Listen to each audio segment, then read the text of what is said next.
y va. Eh bien, commençons peut-être avec ce dispositif Slim. Bienvenue à toutes les deux. Donc, Léa Souder, qui est responsable de projet Réseau Clair. On va aussi dire ce qu'est Clair. Et Bénédicte Garçon, auprès d'elle, coordinatrice. C'est le Morbihan Solidarité Énergie. C'est la DIL 56, donc Bretagne. On commence avec vous, peut-être, Bénédicte Garçon, de l'agence départementale. Donc, c'est de la formation sur le logement, hein, la DIL, bien sûr. Une maison déjà ancienne, créée en 87, je lis. D'accord, vous n'étiez pas là? Non. À l'initiative du conseil départemental. Qu'est-ce qu'on peut définir? Peut-être nous dire d'abord ce qu'est le clair dans ce dispositif Slim. C'est vous qui allez nous le dire? Ou c'est vous? Alors allons-y. Alors, partagez-vous les choses. Oui, bien sûr, c'est plus légitime que ce soit Léa Souder. Elle en est la responsable. Allez-y. Alors, le clair, vous vous occupez pas du micro, il devrait s'ouvrir tout seul. Voilà. Le Clair est un réseau, c'est une association et un réseau d'acteurs. On a aujourd'hui un peu plus de 300 adhérents, des adhérents plutôt professionnels, c'est-à-dire qu'on va avoir des collectivités, des entreprises, des associations, des organismes de formation qui ont en commun le fait de mettre en œuvre la transition énergétique sur les territoires. Le Clair, en tant que réseau, a plusieurs métiers. Celui d'abord d'animation de réseau, hein, c'est bien le but de mettre en réseau tous ces adhérents, de les faire travailler ensemble, de leur faire partager des retours d'expérience.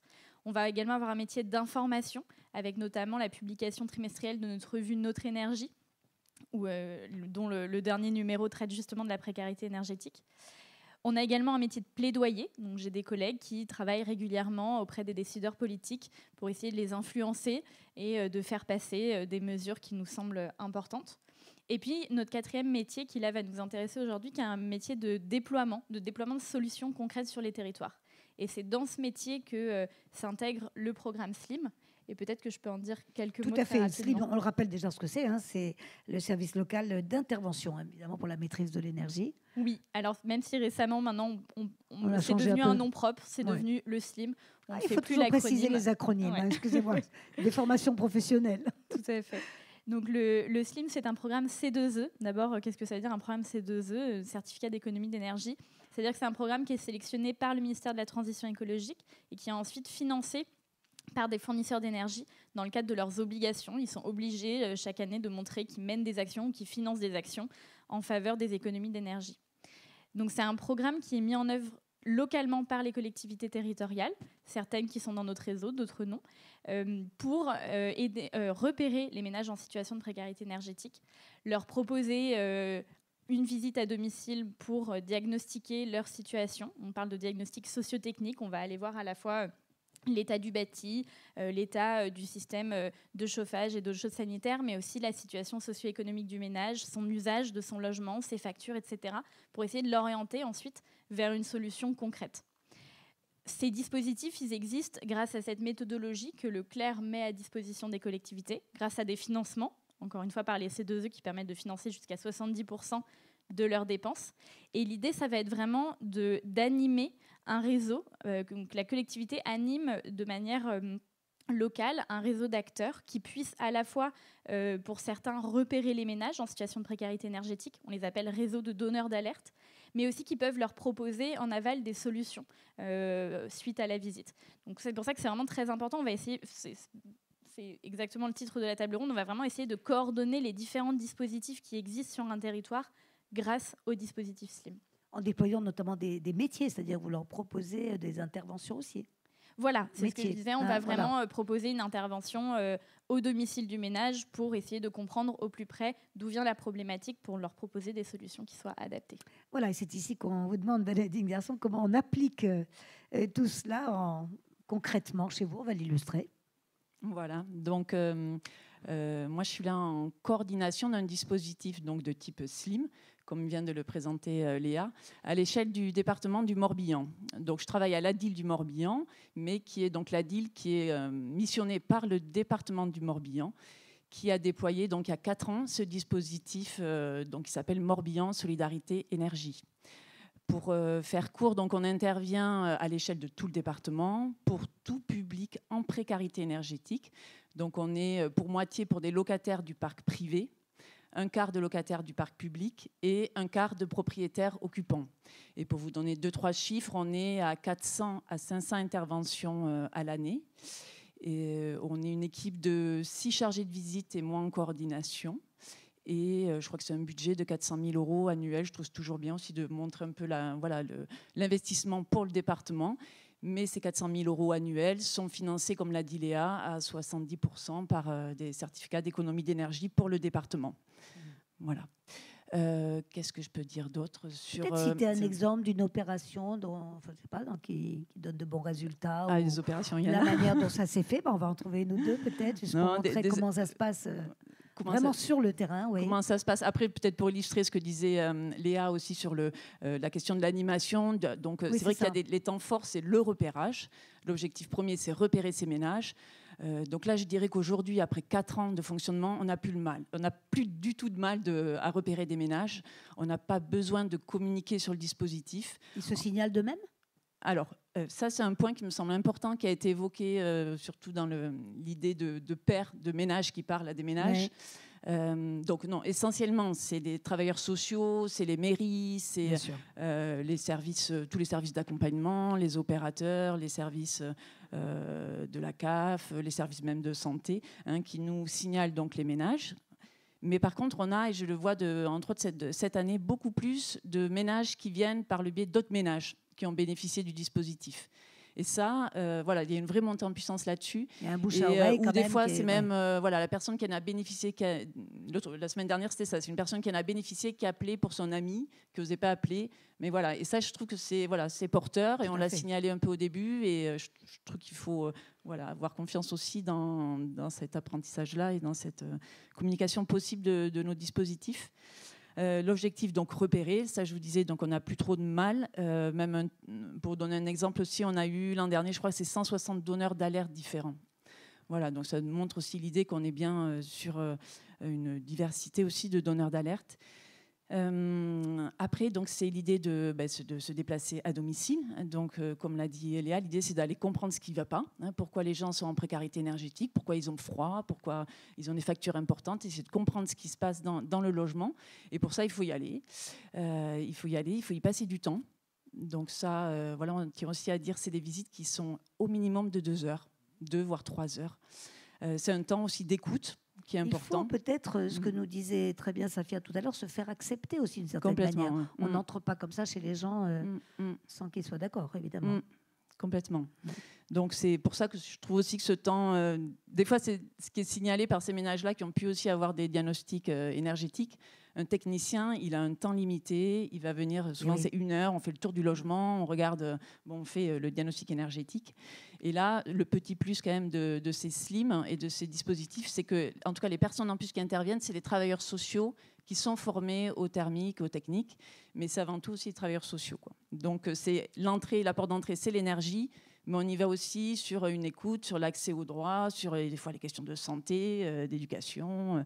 Voilà, ça peut être un peu plus large. Bon, l'entrée, c'est l'énergie, mais il y a ce temps aussi d'écoute sur les usages, sur comment ça se passe dans le logement. Et le but après que cette visite ait été faite, c'est bien entendu d'adapter les réponses. Donc, une fois qu'on a bien écouté, ça permet d'adapter au mieux les réponses pour les personnes. Et c'est là où ça me semble intéressant qu'on soit aussi à ces échelles départementales. On l'a bien vu, ça a été dit là depuis le début de l'après-midi, c'est la complexité, c'est le nombre important d'intervenants. Donc, l'idée, c'est que nous, à notre niveau, et là, moi, je n'interviens pas à domicile, je suis en tutorat un peu de l'équipe qui intervient.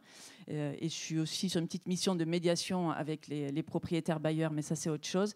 Mais l'idée, c'est que quand on a travaillé ce dispositif, ce qui m'a semblé important, c'est qu'on a eu le temps pendant 6 mois de bien faire l'état des lieux, des outils, des opérateurs, des intervenants sur le département, et aussi de pouvoir voir aussi qu'il y avait des trous un peu dans la raquette. Combien de familles concernées ? Alors, le nombre de familles concernées, ce que je disais, on est entre 400 et 500 repérages à l'année. Et donc, depuis 4 ans, donc là, je crois qu'on est plutôt à 1800 personnes qui ont été visitées par le dispositif.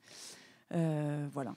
Et sur la question du temps, on en a parlé, mais on peut y revenir avec vous aussi, le temps qu'il faut pour monter l'opération, pour alors, pour toutes les personnes... les gens, et vous faire pour monter une opération, pour aller là rendre visite, on avait essayé au début on était en tout cas au début très réactifs.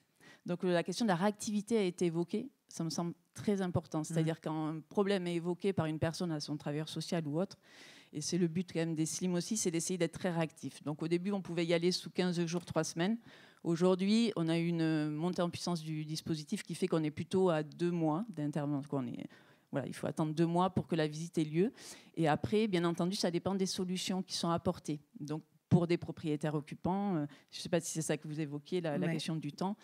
Dans les réponses, donc pour les propriétaires occupants, et c'est ça que je disais un peu quand on évoquait les trous dans la raquette, quand le département a lancé le dispositif, justement la question de l'accompagnement des plus précaires, on s'est dit, on ne peut pas dire juste à des propriétaires occupants fragiles avec peu de revenus, bon, mais là, il y a des aides qui existent, allez-y, quoi.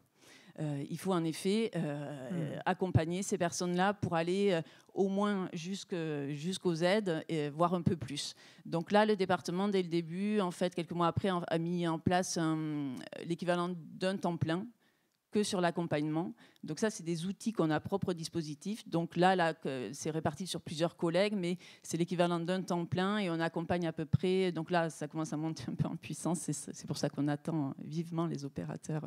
On n'est pas loin de votre référent, s'il vous plaît. Mais donc c'est trop peu. Hein. Je voudrais dire que ce qu'il faudrait aujourd'hui, c'est en effet financer de l'accompagnement. Là, c'est 80 personnes en file active pour l'équivalent d'un temps plein. Je peux vous assurer que là, c'est trop. Et comme nous l'a dit Bertrand de Clermont-Tonnerre, il faut aussi éviter qu'ils se découragent et qu'ils abandonnent en cours de route. Encore une petite question pour Léa Souder. Vous dites dans toutes vos attributions, enfin tout ce que le CLERS propose de faire, il y a aussi le plaidoyer auprès des instances politiques, des médias aussi, pour faire connaître votre action. Ça prend une grande place, ça ? Oui, alors pour le coup, ce n'est pas mon métier. C'est le métier de certains de mes collègues. Oui. Mais c'est des attributions du CLERS, hein, c'est bien ça. Tout à fait. Oui. On travaille beaucoup donc, sur le sujet de la précarité énergétique, sur celle également de la rénovation énergétique. Et effectivement, vous avez peut-être pu parfois nous entendre, mes collègues, mon directeur, à la radio, parfois même à la télévision, dans des journaux. On essaie vraiment de faire parler de ces sujets pour inciter les décideurs à se mobiliser sur ces sujets-là, toujours et très souvent en partenariat avec nos adhérents. On travaille beaucoup en réseau, beaucoup avec des partenaires. On est rarement tout seul. Mais oui. C'est du lobbying, hein, on va l'appeler comme ça. C'est du lobbying, mais version non économique. Version non économique, bien entendu. Vous faites bien de le préciser. Jacques Matelot, c'est à vous qu'on va demander de nous parler de Bricobus. Bricobus, d'ailleurs, que connaît bien Bénédicte Garçon aussi. Hein, vous en faites...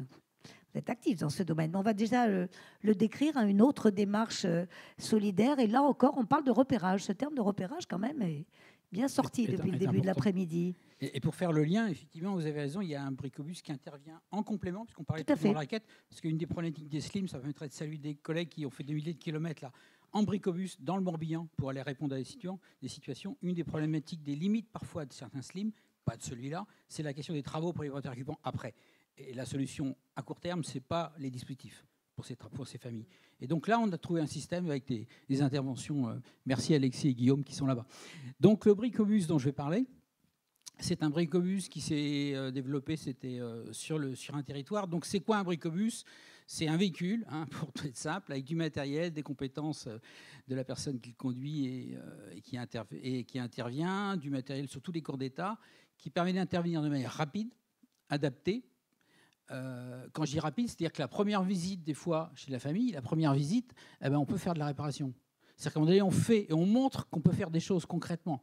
Et ça joue énormément. C'est-à-dire à partir du moment où il y a quelqu'un qui vient chez vous, que ça se passe bien et qu'en plus, il répare une insécurité, parce que vous êtes d'accord, il se passe quelque chose dans la tête des gens. On ne dit plus seulement on fait, quoi. Et donc, c'est vraiment un appui.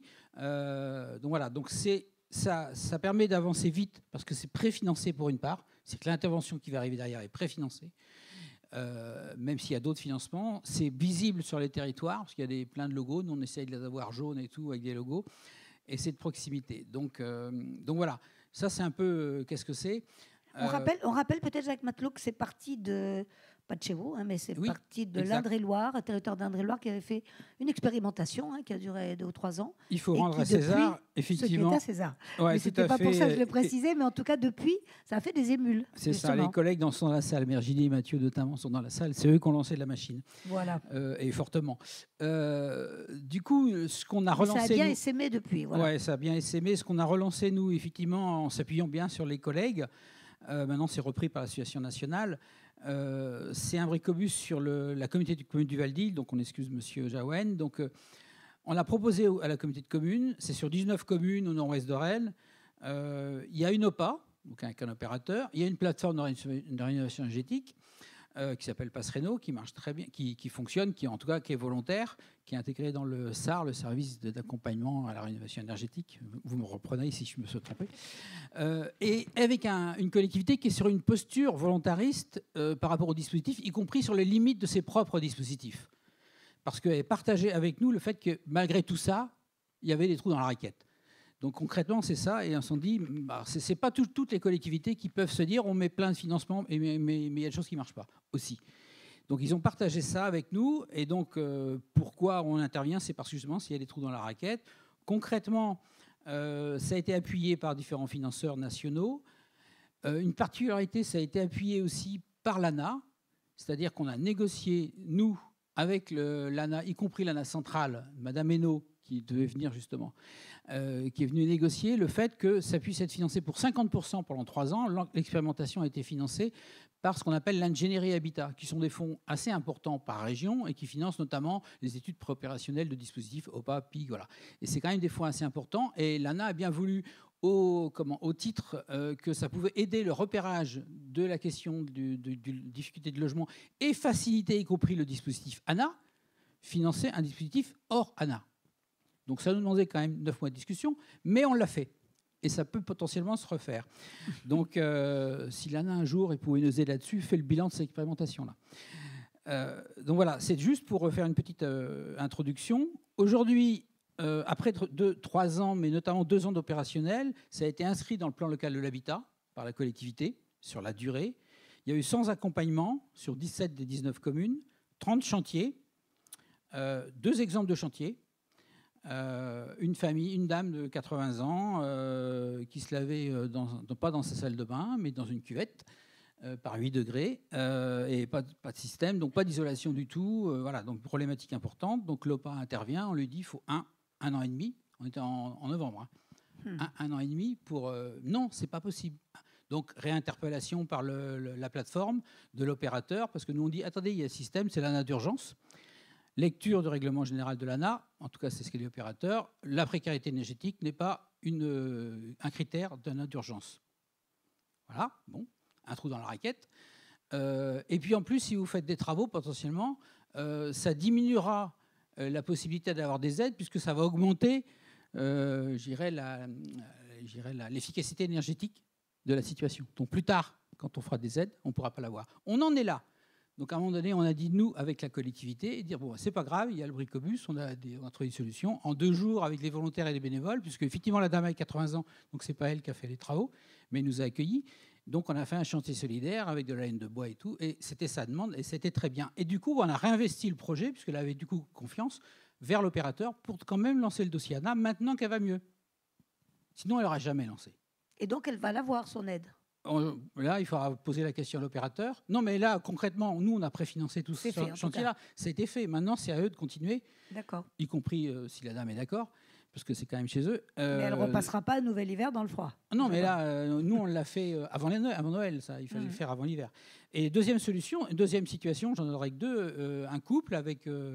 Qui se lance dans une opération, ils n'arrivaient pas à avoir des enfants, et d'un seul coup, pouf, ils avaient commencé à faire des travaux partout, il y a 2 jumelles qui arrivent, sauf que ce n'était pas prévu, et ils n'arrivent pas, et financièrement, ils ne peuvent pas, et les jumelles dorment dans la baignoire, et on ne peut pas travailler et discuter avec leur travailleur social. Ce n'est pas possible. On ne peut pas, c'est la situation. Il y a une problématique, et puis il y a un problème de confiance. Et du coup, il y a un accueil, et on a discuté avec eux, et avant Noël, on a fait 2 chambres en isolation de laine de bois. Merci Frédéric qui est là-haut, qui a accompagné le chantier. Salut Frédéric. Merci en tout cas de nous donner des exemples aussi concrets. Oui, c'est très concret. Et ce projet-là a été réinvesti aussi pour des chantiers complémentaires. C'est un peu ça le sujet du parcours travaux. Comment on peut travailler pour ces publics-pas. La rénovation globale, c'est très bien tant qu'on peut la faire pour tous les publics qui peuvent, souvent financièrement, mais pour ces publics-là, c'est un enjeu important. Ouais. Et pour finir, donc 30 chantiers, 90% des réponses, des repérages maintenant, au palais du repérage, nous sont envoyés par la plateforme. 2 ans avant, c'était 0. On avait réinvesti le dossier ANA. Donc la plateforme a complètement intégré cette démarche-là sur le territoire. Et 50% des dossiers d'accompagnement sont maintenant articulés à des projets ANA.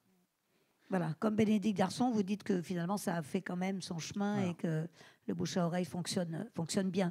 Il y a une vingtaine, j'ai dit tout à l'heure qu'il y avait un essaimage un peu partout, il y a une vingtaine de bricobus. Les collègues pourraient sur le territoire français aujourd'hui. Mais je crois que c'est une vingtaine de bricobus actuellement.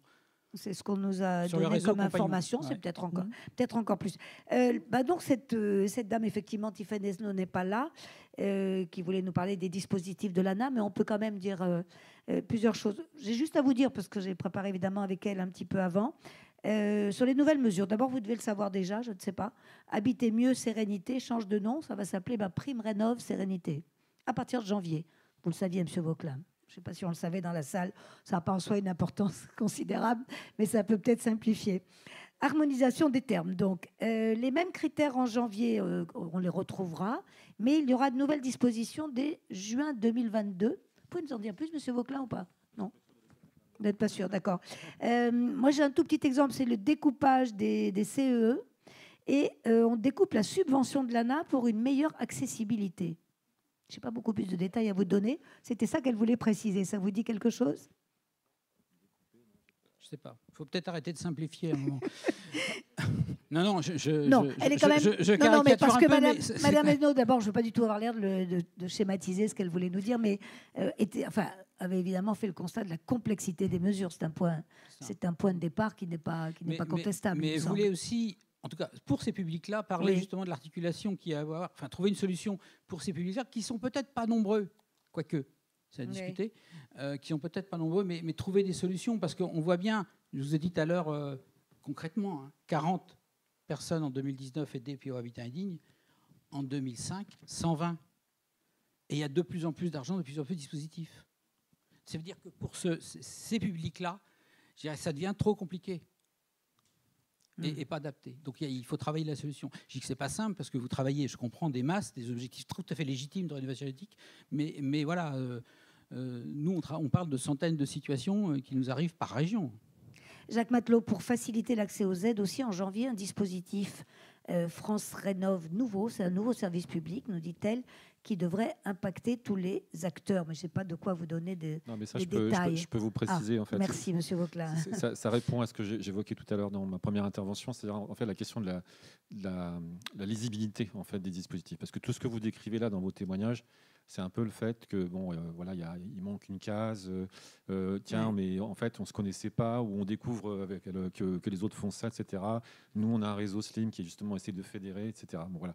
En fait, la réalité du terrain, c'est cette complexité aussi de réseau et de réponse, de proximité. Parce que, et en fait, le problème, c'est que, comme je disais tout à l'heure, on n'avait déjà même pas au niveau national quelque chose qui était clair.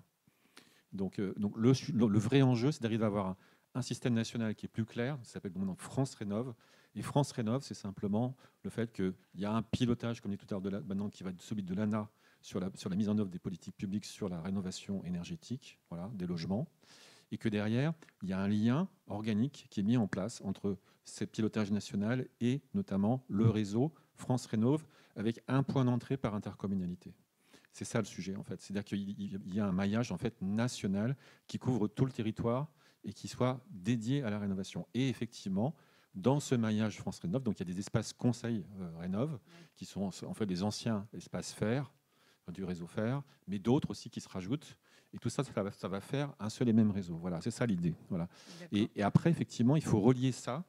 Et ça m'intéresse de voir aussi comment ça marche, par exemple, avec Slim. C'est-à-dire qu'en fait, Slim, c'est une initiative du département, si j'ai bien compris, du Morbihan. Hein, ouais. Oui, avec le national, mais aussi, comme je crois que vous l'avez dit tout à l'heure, avec des liens qui doivent s'établir avec les espaces des intercommunalités, etc. Et donc, le sujet, c'est d'arriver à ce que tout ça, ça fonctionne en réseau, non seulement national, local, donc c'est le sens de France Rénov, mais aussi localement, entre les différentes structures qui travaillent ensemble. Parce que c'est ça qui rend... Parce que comme tout est complexe, on a créé beaucoup de réseaux. Et du coup, comme il y a beaucoup de réseaux, à la fin, ça devient plus complexe, voilà, pour les gens. Et donc, ils sont un peu paumés. Donc, du coup, effectivement, c'est pour ça qu'il faut qu'on ait un réseau qui soit plus clair, qui soit mieux articulé. Et derrière, effectivement, qu'on ait aussi un système d'accompagnement qui soit bien structuré et qui soit aussi homogène sur les territoires. Parce que ce n'était pas du tout la situation. Juxtaposer les aides, nationales, locales, et qu'on soit... Voilà. Et surtout que ça fasse réseau et que ça fasse accompagnement de manière homogène sur le territoire. Parce que ce n'était pas ça du tout aujourd'hui. Et l'ANA, enfin, souhaite vivement aussi ce rôle d'accompagnateur dont vous avez parlé pour réussir des réhabilitations complètes. Ça, c'est un point, je crois, complète et en plus ambitieuse. Parce que je reviens sur le débat qu'on a eu tout à l'heure, parce que je crois qu'il est quand même très important. Certes, il y a la question de la précarité. C'est très important qu'on la traite. Mais en même temps, il faut aussi qu'on fasse monter le niveau des rénovations thermiques. Parce que sinon, on va faire investir de l'argent à des gens pour améliorer leur confort. Et demain, il faudra remettre de l'argent parce qu'en termes énergétiques, on n'aura pas fait les travaux. Donc, il faut faire tout en même temps, en fait. Bien. Oui, pardon, vous vouliez intervenir. Léa Souder aussi, après. Juste, effectivement, c'est tout à fait légitime, notamment pour ces enjeux-là. Sauf que pour les populations qui sont touchés par le mal logement, sans parler des problèmes de reste à charge, en sachant que le reste à charge, c'est le reste à charge, pas forcément de leur projet, mais de l'objectif global qu'on leur met. Mais même s'il est légitime. Mais si on veut tout faire d'un coup, même si c'est légitime, souvent, pour ces publics-là, c'est rien faire. Donc voilà, il y a vraiment un enjeu, il y a un enjeu particulier, parce que c'est antérioriste, parce que les gens sortent du jeu, quoi. Ou alors on les dépossède complètement. Parce que l'entrée, c'est une entrée bâtie quand même, le dispositif, pour toutes les bonnes raisons. Sauf que quand vous avez quelqu'un d'autonome qui sait où il va, qui sait en face, ça va. Mais en fait, ce que nous, on voit, c'est que comme effectivement les dispositifs nationaux ont, et je le redis pour des bonnes raisons, des objectifs pour avancer, pour massifier, pour aller plus vite, tout ça va de plus en plus vite. Il faut utiliser les dispositifs, donc les opérateurs vont de plus en plus vite. Donc tout ce qui est compliqué, qui demande du temps, c'est centrifuge. Globalement, c'est quand même ce qui se passe, c'est ce qu'on voit, nous, on le voit. Peu importe le nom de l'opérateur, c'est centrifuge, ça se complique. Et donc du coup, on sait qui c'est qui sort du jeu, quoi. Et oui. Léa Souder, vous voulez ajouter autre chose aussi, un commentaire? Oui, je voulais préciser. Parce que le micro, parler, oui, c'est bon. Je voulais simplement préciser ce qu'était concrètement le programme SLIM, puisqu'effectivement, c'est bien quelque chose de national. Aujourd'hui, on a un peu plus de 40 collectivités qui sont engagées dans le programme. Et le département du Morbihan en est un exemple. On a principalement des départements, des métropoles, des grosses collectivités. On a également la région Réunion qui est engagée. Et c'est bien l'objectif aujourd'hui du SLIM, c'est de réussir à coordonner tout ça, à repérer les ménages et ensuite à leur proposer des solutions adaptées. Et en fait, sur beaucoup de territoires, on se rend compte de tous ces trous dans la raquette que tu évoquais, Bénédicte. Je pense que le Morbihan a très bien réussi à combler ces trous petit à petit avec le Bricobus, avec des fonds d'aide aux petits travaux. Ça peut être simplement venir remplacer une chaudière qui fuit. Ça peut être remplacer même des petits équipements, des équipements électroménagers. En fait, on va essayer de redonner confiance d'abord aux ménages qui reprennent la maîtrise de son logement pour ensuite... Peut-être, s'il le veut et s'il est prêt à le faire, aller vers des travaux beaucoup plus ambitieux de rénovation performante globale. Mais en fait, on a souvent besoin de ce premier pas qui est de simplement redonner confiance au ménage, lui redonner la maîtrise de son logement, puisque c'est parfois très difficile de passer du tout au tout, sans parler bien sûr de tous les problèmes de financement, des aides qui arrivent bien trop tard, de reste à charge trop important pour des ménages aussi modestes. Mais voilà, c'est vraiment bien l'objectif du SLIM, un premier pas et ensuite on va plus loin. On va parler dans un instant d'innovation sociale. Là aussi, il se passe des choses intéressantes qu'on va commenter ensemble. Vous voyez autre chose à ajouter ou dans la salle peut-être sur cette partie spécifique? Je ne vois pas du tout les mains qui se lèvent. Si, j'en aperçois une tout au bout. Merci. En vous présentant. Oui, Sophie Magot, toujours groupe Atlantique. Donc nous, on est un groupe qui fabrique et commercialise des produits de chauffage, génie climatique dans son ensemble. Et on démarre en fait sur le mécénat, notamment en dons de produits en nature. Et j'ai été assez surprise de voir que certaines associations préféraient refuser en fait certains de nos produits parce que sinon en fait ça leur permettait pas de bénéficier des subventions de l'ANA. Ça leur coupait les aides. Ouais.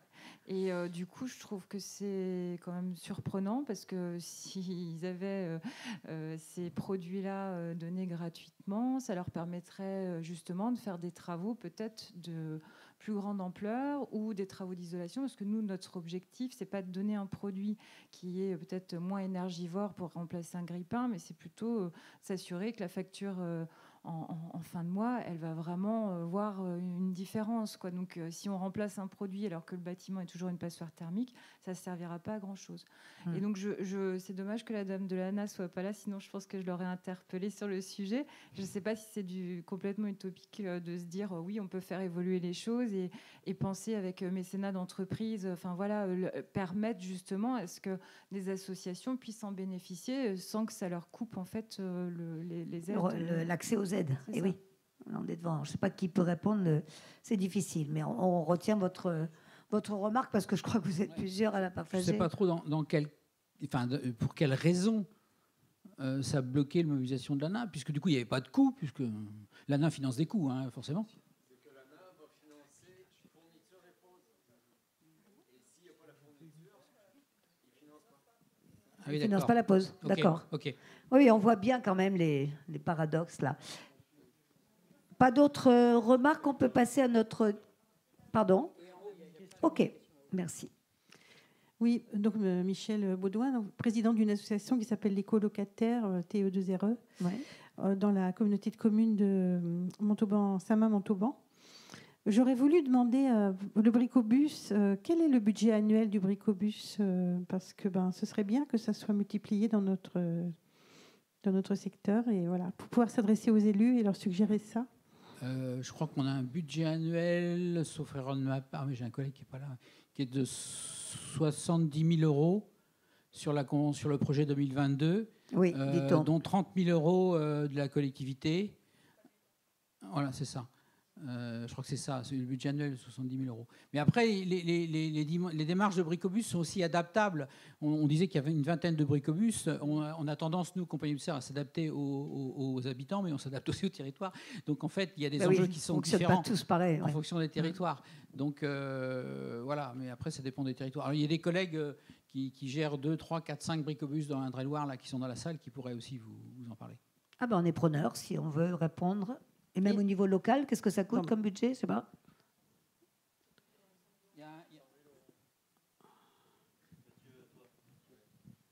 Allons-y. 90 000 euros, je dirais, à peu près. Qui dit mieux? On est dans les 100 000 euros sur un temps plein dédié. Ça monte, on dirait des enchères. Juste pour dire, à peu près, pour dimensionner, c'est pour 10 situations, en gros. À l'année à traiter. C'est ça qu'il faut dire. En chantier. Après, l'accompagnement, ça peut être du chantier réalisé, mais ça peut être aussi un accompagnement, comme on a parlé tout à l'heure, simplement des gens qui ont besoin de faire un peu le tri dans leur rénovation, et ça va être des accompagnements sur le long cours, où il n'y aura pas nécessité à dépenser l'enveloppe matériaux qui est préfinancée. Et voilà, mais il faut compter à peu près un budget comme ça, et puis ça va coûter plus cher, parce que les matériaux vont coûter plus cher aussi. Je crois qu'Alexandre Lagoguet voulait encore ajouter autre chose. Non? Oui.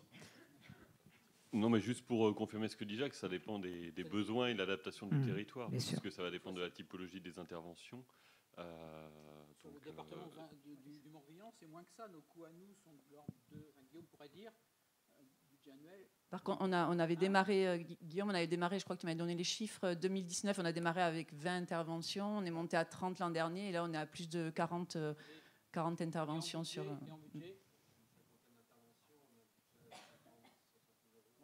50, 60 000, d'accord. Ça dépend des interventions. Bien sûr, on l'a bien compris. Le Bricobus, c'est que c'est un dispositif qui permet d'aller vers les habitants et de créer cette proximité justement dans l'accompagnement. Ouais, on voit bien sa richesse. Bien, est-ce qu'il y a encore une question? Oui, et puis il faudra qu'on passe à la séquence suivante. Merci. Oui, Laurence Dufaux, directrice régionale des Compagnons Bâtisseurs Bretagne.